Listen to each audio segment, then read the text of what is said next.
dans un sens de défense des banques et des traders, alors que vous aviez en même temps des grands discours de Sarkozy sur la moralisation du capitalisme, dont l'exemple le plus grand public était ces traders qui s'en mettent plein les fouilles, etc., pour pas dire plus, etc., etc.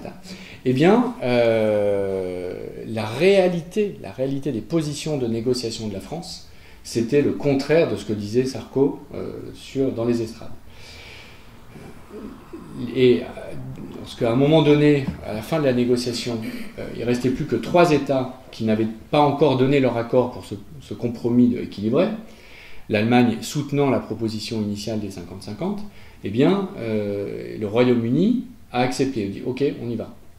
La France était avec Berlusconi, l'État qui a dit « Non, non, c'est encore trop contraignant ».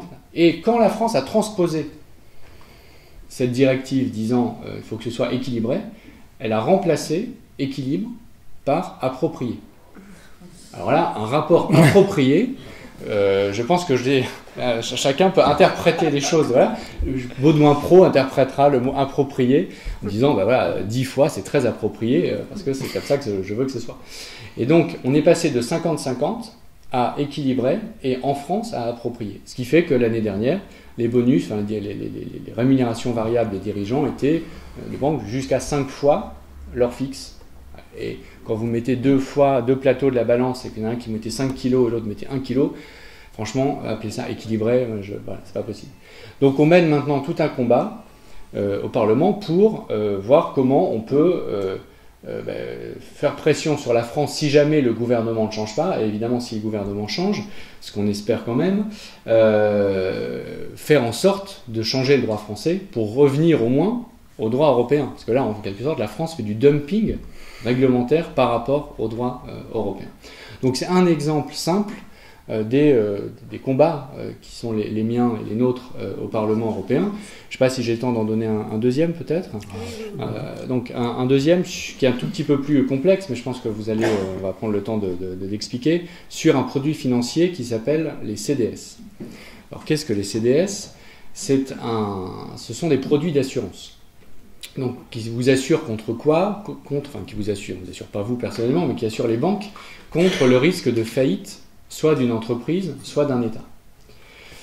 Donc, vous avez un fonctionnement contestable, mais au moins carré, de ce marché des CDS, qui est de dire j'achète de la dette, par exemple grecque, italienne, française, et j'achète en contrepartie, en quelque sorte, une assurance contre le risque de faillite de ce pays. On pourrait tas d'arguments pour contester le bien fondé d'un tel système, mais au moins c'est à peu près logique, on a de la dette, on a un risque, on assure. Mais en finance, on peut assurer un risque qu'on ne détient pas. Donc il n'y a qu'en finance qu'on peut faire ça. Vous ne détenez pas de la dette grecque, ou de la dette italienne, ou de la dette française, mais vous achetez quand même le CDS. Alors, quelles conséquences ça a comme conséquence, comme tu l'as rappelé, l'offre et la demande, de faire augmenter le prix, puisque tout d'un coup, vous êtes un fonds spéculatif, ou vous êtes même une banque européenne, vous achetez massivement des CDS sur la Grèce. C'est exactement ce qui s'est passé en 2010. Ça fait augmenter le prix. Comme le CDS, c'est l'instrument qui mesure le risque de faillite. Si le prix augmente, ça veut dire que le produit devient plus risqué, puisqu'on va payer plus cher pour s'assurer. Donc si ça devient plus risqué, c'est-à-dire que le taux d'intérêt auquel les vrais prêteurs vont prêter va augmenter. Et si le taux d'intérêt augmente, en finance, la valeur de l'obligation diminue. Croyez-moi sur parole. On fera un cours. Et donc, vous augmentez le CDS, vous achetez des CDS, le taux d'intérêt augmente, la valeur de l'obligation diminue. Au moment où vous avez acheté des CDS, vous avez en même temps fait ce qu'on appelle une vente à découvert sur les obligations. Donc moi, je vais te vendre 100 ou 1000 actions ou 1000 obligations grecques, et tu me les paieras dans 4 jours, 5 jours, 6 jours, 7 jours. Ça dépend des bourses, mais en grosso modo, au bout d'une semaine. C'est comme quand vous achetez une voiture, je ne peux pas le faire bien sûr, mais ça arrive.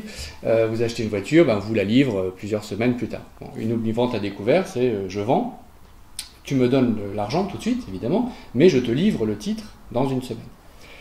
Et comme je vous ai expliqué, si le taux d'intérêt augmente, la valeur de l'obligation diminue. Donc j'achète des CDS, le taux d'intérêt augmente, la valeur d'obligation diminue, moi je te les ai vendus, mais j'ai toujours rien, j'ai pas dépensé un centime pour l'instant, puisque c'est toi qui m'as donné l'argent, donc j'avais 0 en capital.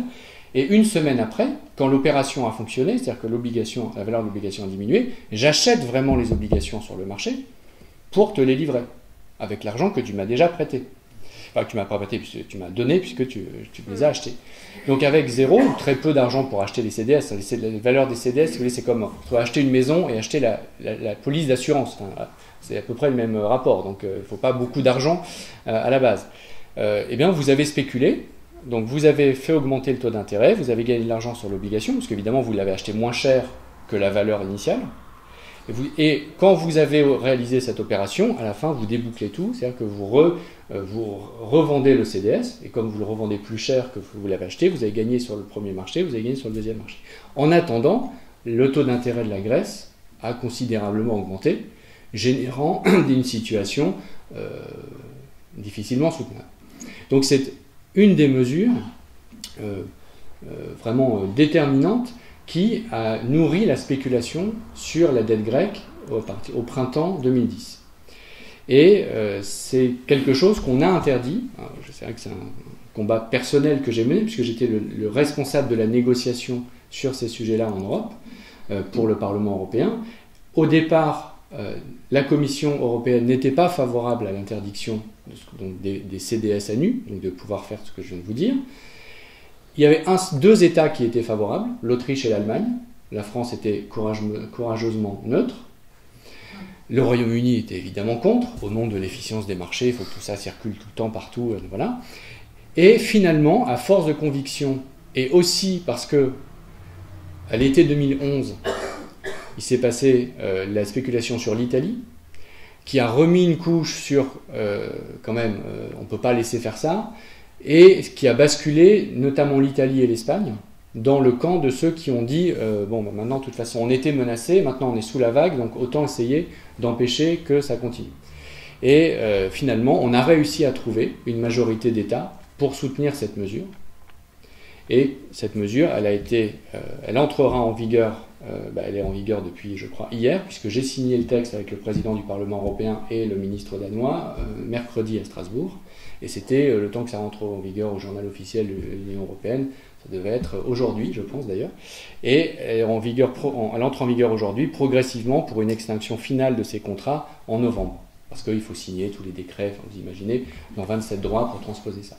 Donc c'est pas un combat qui révolutionne les marchés financiers, mais qui évitera à l'avenir, dans un avenir très proche, les pratiques vraiment scandaleuses qui ont été faites sur la Grèce, qui ont été faites sur l'Italie et qui, du coup, je l'espère, ne seront pas faites sur la France le 7 mai, lorsqu'il y aura une alternance et que le risque, effectivement, c'est qu'il y ait une pression immédiate des marchés financiers pour qu'un nouveau gouvernement de gauche n'en fasse pas trop non plus. Voilà.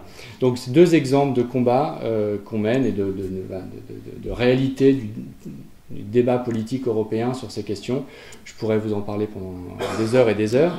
J'arrête et puis on pourra effectivement après parler des solutions plus globales que l'on porte, que l'on peut mettre en œuvre. Mais je pense que c'était bien d'incarner aussi ce débat politique sur la finance par des exemples concrets, parce qu'en Europe, il ne s'agit pas de réinventer un agenda qui n'existerait nulle part. Tous les textes sont sur la table en Europe. Tous les textes sur les bourses, sur les rémunérations, sur les hedge funds, sur les compagnies d'assurance, sur les banques, tout est sur la table. Simplement, à chaque fois qu'il y a un texte, le niveau d'ambition il est dégradé, pour deux raisons principales. La première, c'est les lobbies. Et la deuxième, c'est qu'on a des majorités politiques aujourd'hui qui sont dans 25 États sur 27 conservatrices.